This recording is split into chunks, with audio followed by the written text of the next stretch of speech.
El plan de Dios para la familia. Vivimos hoy en un tiempo donde ya no predomina la autoridad. La autoridad está siendo cada vez más desarraigada, devastada, y ya no hay autoridad prácticamente en ningún lugar. Y las autoridades que hay son criticadas, son totalmente puestas abajo, no son ya respetadas de ninguna manera. ¿Y esto dónde nace?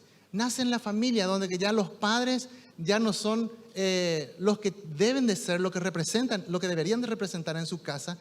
En los colegios, los profesores también, una y otra vez con angustia dicen que ya no tienen autoridad sobre los alumnos, y una vez y otra vez piden a los padres que por favor puedan hacer de que ellos sean obedientes, para que les hablen. Los ancianos ya no son tratados con respeto.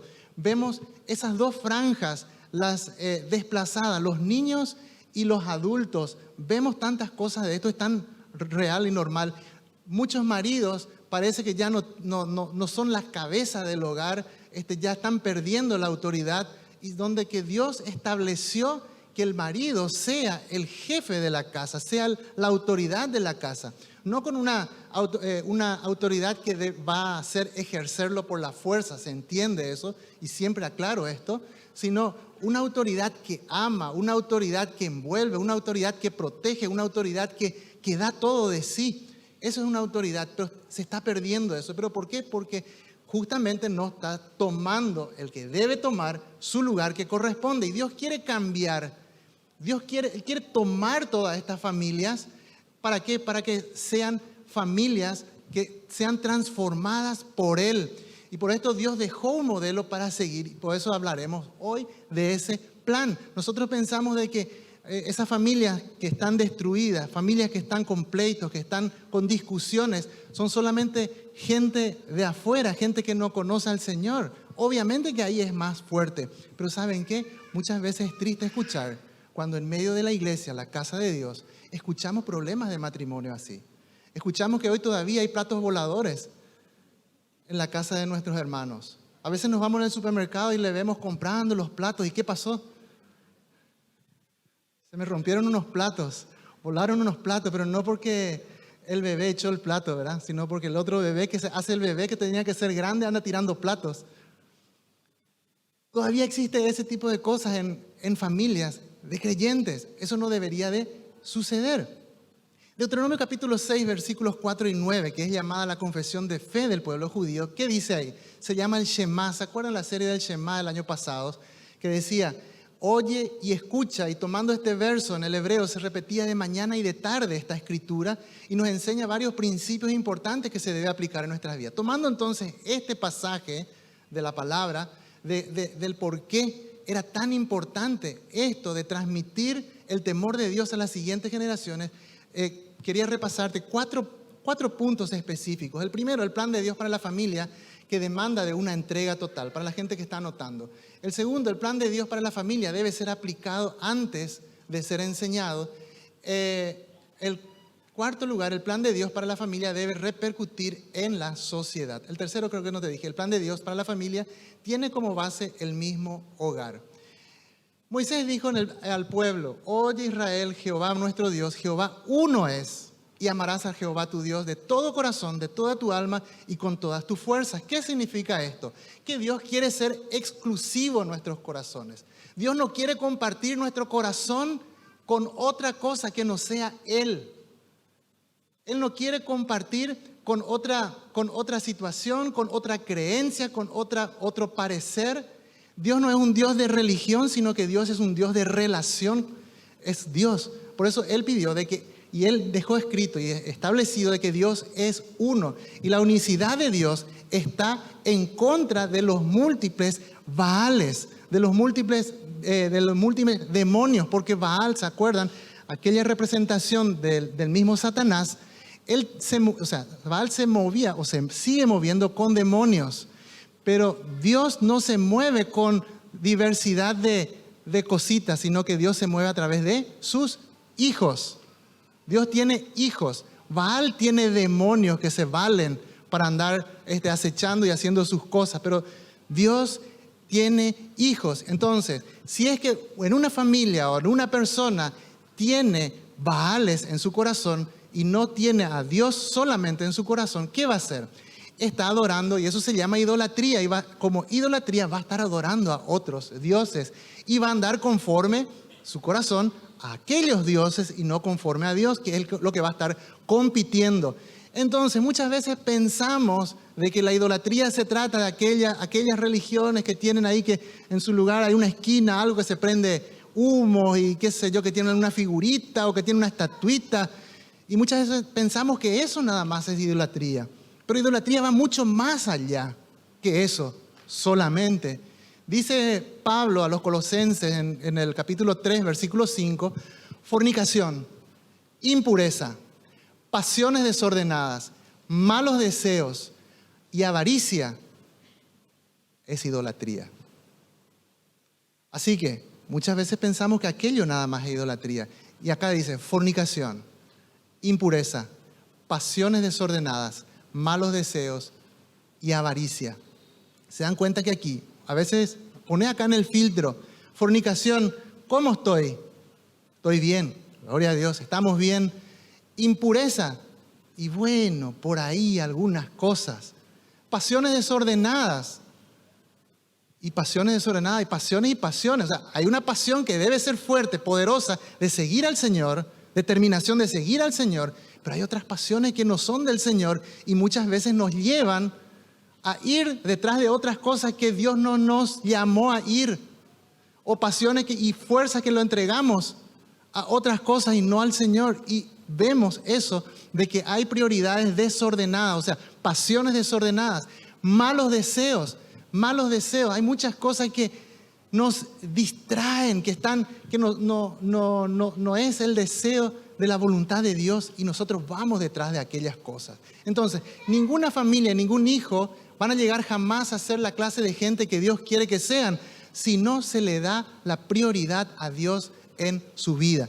Podemos leer todos los noticieros, podemos ver en las redes todas las informaciones que hay de todo, de robos, de gente en droga, de gente de chicos que van a los colegios de Estados Unidos y que le acribillan a sus compañeros, a sus profesores, y están haciendo desastre, y muchas veces nos espantamos por ese tipo de situaciones. ¿Pero por qué sucede eso? Porque Dios no está en esos corazones. Por eso es que sucede ese tipo de situaciones. Es eso nada más. Y muchas veces nos sorprendemos de las noticias, pero en realidad esa noticia no debería ser noticia si nosotros, como hijos de Dios, hiciéramos nuestras cosas como deberíamos de hacerlo, de transmitir el mensaje de Dios y que la gente conozca a Dios. ¿Amén? ¿Estamos? ¿Estás conmigo? ¿Me estás entendiendo?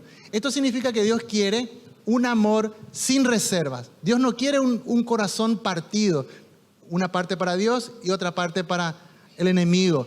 Él no quiere un día apartado para el Señor o 2 horas apartadas para el Señor y después el resto de la vida haciendo lo que viva la pepa. No, Dios quiere vidas completas vividas para Él y un amor sin reservas, que así como Él nos mostró ese ejemplo y el modelo de Jesús entregado hacia nuestras vidas, ¿sí? Entonces el hecho que Dios sea uno demanda un amor sin reservas, total y sin división. Es por eso que dice, con toda tu alma, con todo tu corazón y con todas tus fuerzas. O sea, esas 3 áreas. Corazón indica emociones y sentimientos. El alma es el razonamiento y la voluntad. Las fuerzas son las energías, la vitalidad y la dedicación. Entonces Dios quiere nuestro completo, nuestra integridad, todo, total. Amén. ¿Estamos aquí? ¿No te fuiste? ¿No te distraíste, no? Las familias han dejado de ser lo que debieran ser porque han dejado al lado a Dios en sus vidas. Y esto es lo que ya te decía un poquitito antes. Y no han entregado todo a Él. ¿Por qué Dios quiere una unidad derivada de Él? Porque Dios no puede amar, o sea, una persona no puede amar a Dios y a la misma estar en condición de división o de distanciamiento y de rechazo de los demás cristianos o miembros de la familia. Una persona o una familia que dice creer en Dios, sí o sí debe amar a su semejante. Entonces, así como Dios se le podría representar en un triángulo como Dios Padre, Dios Hijo y Dios Espíritu Santo en una unidad, nosotros también como hijos, nosotros hacemos como un triángulo de Dios Padre, nosotros hijos y el amor transferido a nuestros hermanos. ¿Para qué? Para que nuestro hermano se conecte con Dios. Formamos igual como un triángulo también, ¿sí? Entonces, no puede haber una persona que dice creer en Dios y no se conecta en amor con su semejante. Sí o sí debe haber, porque si yo no soy esa conexión con mi hermano, con mi semejante, yo estoy cortando la conexión con Dios de mi hermano. Por eso que yo no me puedo mover solo y decir que yo creo en Dios y no me congrego y no estoy junto con una familia de fe. La misma cosa en nuestra casa. Yo también no puedo decir que yo creo en Dios y no transmito ese amor a mi esposa, a mis hijos, y me dedico solamente a otras cosas. Hay otras pasiones que forman parte de mi vida. Muchísimas pasiones hay. Puede ser, no sé, aquella cosa redonda que a mí no me gusta hablar mucho del fútbol, ¿verdad? Como lo hace el pastor Julio y hace toda una separación entre un club y otro, ¿verdad? Pero hay pasiones que no tienen que ser, que compiten con Dios, ¿sí? Entonces, esas pasiones nosotros tenemos que entregarlas al Señor. Nosotros tenemos solo una pasión. Cristo es nuestra pasión. Amén. Cristo es nuestra pasión. Entonces, no puede haber entonces una separación si yo digo que creo en Dios y yo muchas veces soy el obstáculo para unir a mi hermano a Cristo. ¿Me estás entendiendo? ¿Me estás siguiendo hasta acá? El plan de Dios para la familia debe ser aplicado antes que ser enseñado. El segundo punto. Dice Deuteronomio capítulo 6, y estas palabras que yo te mando hoy estarán sobre tu corazón. ¿Dónde estarán la palabra? Sobre tu corazón. El corazón está adentro, en las emociones, las decisiones, todo lo que sentimos, eso está ahí adentro del corazón. Y la mejor enseñanza se imparte con el ejemplo, porque de la abundancia del corazón, ¿qué cosa habla? Habla la boca. Nos expresamos unos a otros, vivimos, nos vestimos, comemos, hacemos, nos relacionamos, escribimos en el Instagram, escribimos en el Facebook, mandamos los mensajes. Pero de la abundancia del corazón hacemos eso, ¿sí? Y bien vas a saber cuando alguien te escribe cuál es la abundancia de su corazón. Vas a ver su posteo y esa es la abundancia del corazón. Así de fácil es la cosa. Entonces, se enseña de lo que hay en el corazón. Entonces, dice, es interesante ver cómo en el pasaje Moisés dice, padres cuando dice, estarán sobre tu corazón, por lo tanto puede ser cualquiera de los dos. La Biblia deja en claro que los padres no pueden enseñar algo con palabras y negarlo con el ejemplo. Por eso, por los que dicen que estarán primero sobre nuestros corazones para poder después enseñarlo. Es decir, antes de repetirlo hay que vivirlo. Para que la palabra de Dios sea parte de la vida de mi hijo, debe ser primero parte de la mía. Y el método de la enseñanza de un buen maestro es primero hacer y luego enseñar. Muchas veces queremos enseñar a nuestros hijos cosas que nosotros no hacemos y creamos expectativas en ellos con todo lo que nosotros le enseñamos, pero nuestro modelo es contrario a lo que nosotros enseñamos, porque ellos ven más de lo que hacemos que de lo que nosotros decimos. ¿Estamos de acuerdo? Entonces, por eso nosotros tenemos que escribir esa palabra en la tabla de nuestro corazón, meter esa palabra, y que de esa palabra que metimos en nuestro corazón, nosotros podamos enseñar a nuestra familia, enseñar a nuestros hijos. Es por eso que debemos de hacer eso. Porque la creencia superficial no impacta a la familia. Una creencia de los padres que dicen algo y vienen solamente acá un domingo, van solamente a su grupo pequeño, pero son diferentes en la casa. Se entiende ese lenguaje de que su creencia es tibia, su creencia no es determinante, de que es relativo, y Dios no quiere eso. Nosotros debemos de ser íntegros, así como te decía al principio, y debemos de vivir con pasión lo que nosotros creemos. Esa creencia que tenemos lo tenemos que llevar afuera, así mismo como nosotros estamos declarando también. Cuando nosotros decimos que creemos algo y sin embargo en la forma de tratar con los demás, en la forma de hacer negocios con los demás, en la forma en que hacemos las transacciones con los demás, cómo hablamos con los demás, cómo miramos a los demás, todo eso habla de qué es lo que nosotros creemos. Porque una cosa es lo que hay y otra cosa es lo que hacemos. ¿De acuerdo? Entonces, y acá voy a otro punto.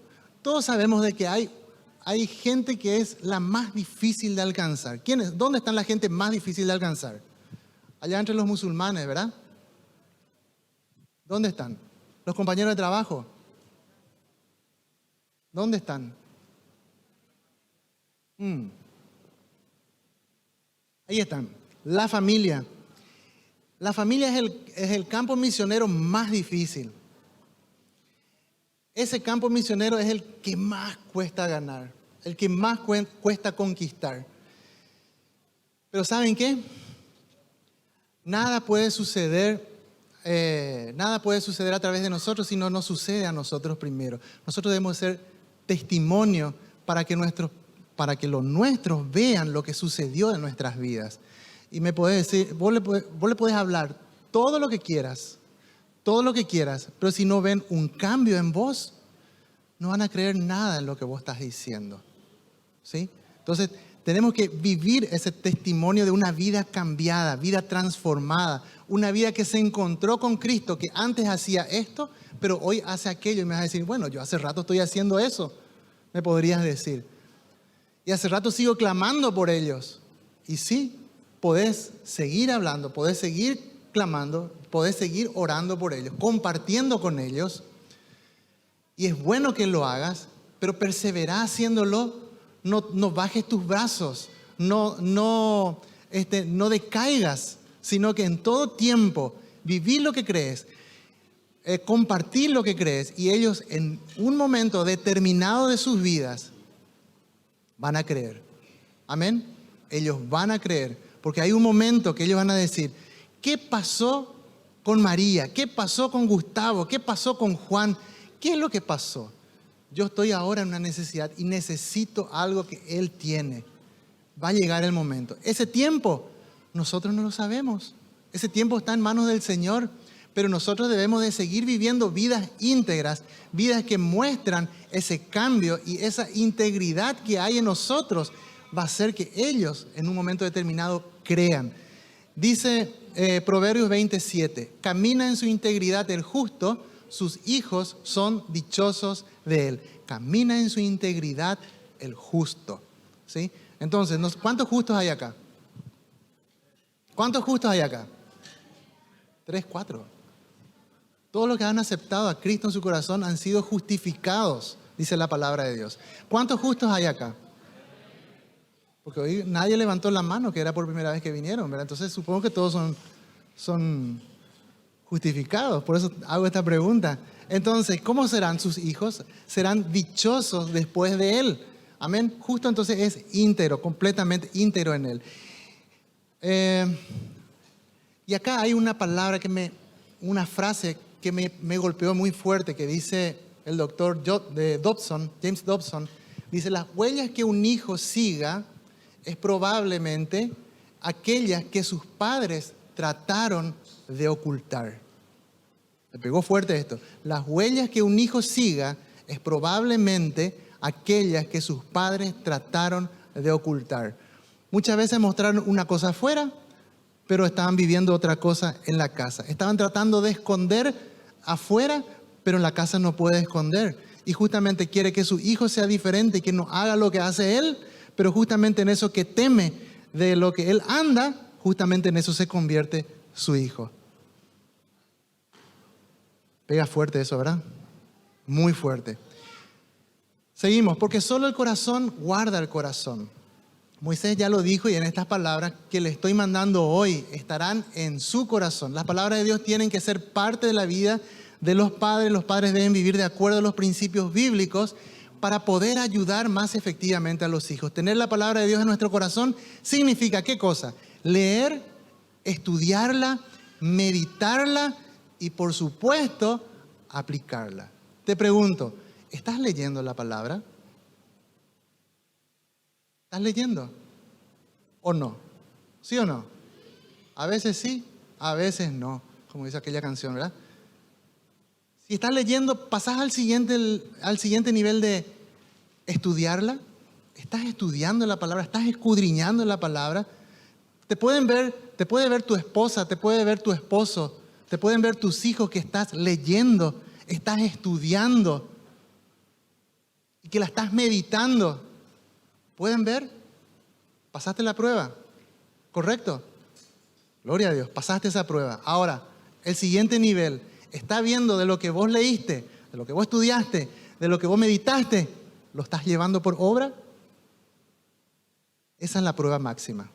¿Lo estás llevando por obra o simplemente andás dando bibliazos por todos lados por el conocimiento que estás teniendo de la palabra? Porque se puede tener mucho conocimiento de la palabra y dar bibliazos de aquí para allá. Y la Biblia dice, y la Biblia dice, y la Biblia dice, pero un corazón herido, adolorido, con ira, que rompe a todo el mundo. Integridad. Integridad. Amén.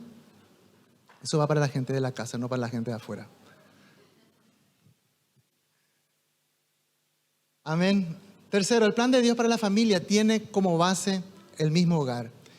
Moisés dijo, y la repetirás a tus hijos y hablarás de ellas estando en tu casa, andando por el camino, al acostarte, cuando te levantes, la atarás como una señal en tu mano y estarán como frontales entre tus ojos.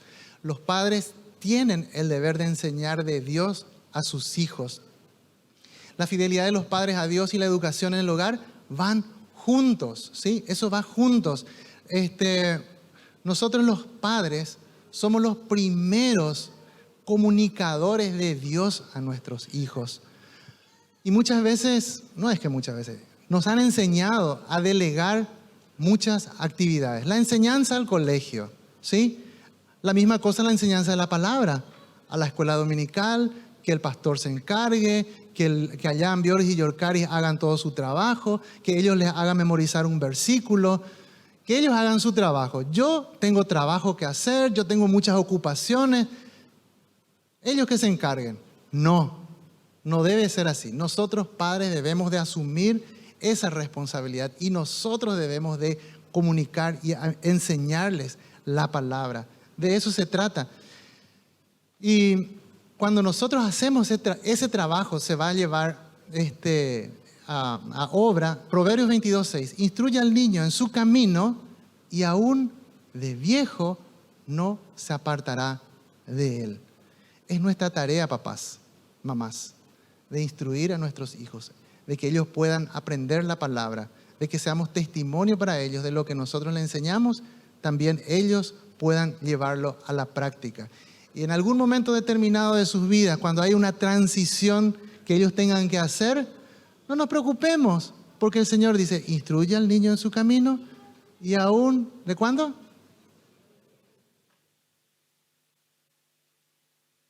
Así que el Señor está al control de cada persona. Hay un tiempo para cada cosa. Hagamos en los tiempos que corresponden nuestro trabajo y después descansemos en el Señor. El Señor está obrando. Muchas veces ponemos expectativas muy altas sobre nuestros hijos, sobre nuestra gente y estamos pendientes de eso. Y nos olvidamos y pensamos de que nosotros vamos a hacer las obras, el cambio en ellos. Nosotros no vamos a hacer la obra, lo va a hacer el Espíritu Santo. Y muchas veces pensamos de que se demora mucho tiempo el Señor no se demora mucho tiempo. Porque ¿cuánto tiempo se demoró con nosotros? Acá los que están sentados ahora que están tomando una decisión de fe, de pasar por las aguas del bautismo, ¿cuánto tiempo han tardado a que puedan entender? ¿Alguien les forzó? Nadie les forzó. Es el tiempo que el Señor ha dispuesto que tomen esta decisión. Y así obra el Señor. Entonces, de la misma forma que obró en nosotros, está obrando en ellos, va a obrar en las otras personas que nosotros estamos orando, clamando y esperando que puedan recibir la palabra del Señor. Amén. Los padres deben hacerlo parte de las actividades en el hogar. Hablarás de ellas estando en tu casa, andando por el camino, al acostarte, cuando te levantes. Los verbos contrarios como estar, andar, acostarse, levantarse no significan específicamente que se debe enseñar en horas fijas, sino el hacerlo todo el tiempo. Se trata de enseñar en toda actividad humana habitual. Se trata de hacer a Dios parte de nuestras vidas. Entonces, ¿cómo llevar a práctica entonces los momentos de enseñanza? No es ser un predicador, tomarle a tu hijo y decirle, bueno, ahora vení, te voy a enseñar la palabra de Dios. Y le pones ahí, le predicás y le estás predicando. No se trata de eso. Vida cotidiana, vida normal, en la normalidad del día, enseñar la palabra, orar por ellos en la mañana, en la noche, hablarlos en todos los caminos, en todos los lugares que vayamos, hablarles, orar, entregar al Señor. Y ese modo, ese estilo de vida va a marcar el corazón. Y sí o sí se va a impregnar en el corazón. Y sí o sí van a adquirir la fe que nosotros le estamos impartiendo en ellos. ¿Se dan cuenta que no es religión, sino es relación? Si no hay una relación, no puede suceder esto. ¿Amén? Debemos usar entonces como método la conversación. Y en cuarto lugar, último para cerrar, el plan de Dios para la familia debe repercutir en la ciudad, en la sociedad. O sea que la palabra de Dios no solo debe quedar en lo privado, sino que debe afectar a la comunidad de una manera positiva. Amén. Entonces una familia sana, una familia que está apasionada, una familia que está instruida, una familia que está enraizada y creciendo con los principios de Dios, sí o sí va a afectar a la comunidad. Va a afectar. Una familia fuerte, una familia que cree, una familia que ama, una familia que obedece los planes y está fundamentado sobre el temor de Dios, va a impactar su comunidad. Sí o sí. Amén. Que sea Dios que gobierne las acciones. Por eso dice, atarás como una señal en tu mano. No se trata de traerla como una pulsera, sino se trata que a la hora de actuar las acciones estén reguladas por la palabra de Dios. Que cuando nosotros hacemos nuestros planes, nuestros proyectos de familia, nosotros podamos tenerle en cuenta al Señor. ¿Sí? No hacer las cosas a nuestra manera. Y antes tenía yo por costumbre, tomaba las decisiones solo. Después yo aprendí de que no tenía que tomar las decisiones solo, de que yo tenía que consultar a mi esposa para las decisiones. Después he visto que no era suficiente de que yo le consulte a ella, de que lo pongamos en oración, de que tomemos las decisiones juntos, sino que hoy me di cuenta de que también había sido que tenía que involucrar a mis hijos en los planes y en las decisiones que tenemos que hacer como familia. Porque de esa manera ellos están aprendiendo, ellos están sintiendo, ellos están viviendo de cómo estamos nosotros papás. Porque si nosotros no compartimos con ellos, va a haber un momento que se separaron, no entendieron lo que nosotros tomamos, qué decisiones tomamos, y ellos se convirtieron en islas y se fueron. Nuestros sueños o los sueños de Dios en nuestras vidas, ellos no lo han podido capturar porque no le hemos involucrado. Entonces, nuestros hijos tienen que estar involucrados en todos los planes, en todos los proyectos que nosotros hacemos como familia.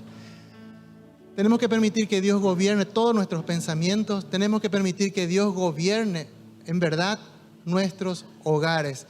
Cerrando, los mandamientos de Dios para la familia tienen 3 propósitos importantes. 3 propósitos importantes. El primero, que la practiquemos. Que practiquemos. Estos pues son los mandamientos, estatutos y decretos de Jehová vuestro Dios mandó que os enseñase, para que las pongáis por obra. Significa que la vida cristiana es una práctica. La vida cristiana es una práctica. ¿Qué es una práctica? La práctica es como una disciplina. Y cuando alguien se entrena en una disciplina, ¿qué hace? Practica, se cae. Pero no se queda caído, se levanta y sigue practicando, se cae. Se vuelve a levantar y sigue practicando y avanza. De eso se trata la vida en Cristo. No es que te levantaste, caminaste y te fuiste y no te caíste nunca más. Sino es que es una práctica, una disciplina. No es que tomaste y no te caíste nunca más. Segundo, que temamos a Dios. para que temas a Jehová tu Dios, guardando todos sus estatutos y sus mandamientos que yo te mando, tú, tu hijo y el hijo de tu hijo. La palabra de Dios infunde temor, y el temor es el principio de la sabiduría. ¿Queremos sabiduría? Temamos a Dios. Tememos a Dios y todas las cosas van a ser añadidas. Buscad primeramente el reino de Dios, su justicia, y todas las cosas van a ser añadidas. Amén. Y el tercer punto, el propósito, que nos vaya bien. La palabra de Dios es el marco rector, por decirlo así, para que nos vaya bien en todo lo que hacemos. La palabra de Dios no es una palabra de un Dios que es, ¿cómo es? No viene la palabra. Dictatorial, déspota, y que quiere que haga lo que quiere y que nosotros no podemos hacer nada. No, Él por amor nos pone límites, y esos límites están en su palabra para que nos vaya bien, porque si salimos de este camino no nos va a ir bien. Eso es lo que Dios nos está diciendo. Esa advertencia es la que Él nos da, y por no obedecer esa advertencia muchas vidas han sufrido cosas malas. Creo que estás de acuerdo con eso, ¿verdad? No sé cómo viniste a los pies de Cristo, en qué momento has venido, pero muchos no vinimos en la mejor situación ni en la mejor circunstancia, porque no hemos sabido el plan de Dios. Entonces, el plan de Dios es que nosotros andemos en sus caminos y que todo lo que hagamos bien y que tengamos éxito. Amén. Y todo esto lo podemos hacer solamente si Cristo gobierna nuestros corazones. Si Cristo está y Él es el centro de nuestro corazón. Si por ahí este plan de Dios querés llevarlo a la práctica, la única forma es teniéndole a Cristo en tu corazón. Entonces hoy es una buena oportunidad, si todavía no le aceptaste a Cristo en tu corazón, de recibirlo y hacerlo Señor de tu vida. Porque quizás creíste en Él, pero no le hiciste Señor de tu vida. Entonces hoy es el tiempo de hacerlo como Señor de tu vida.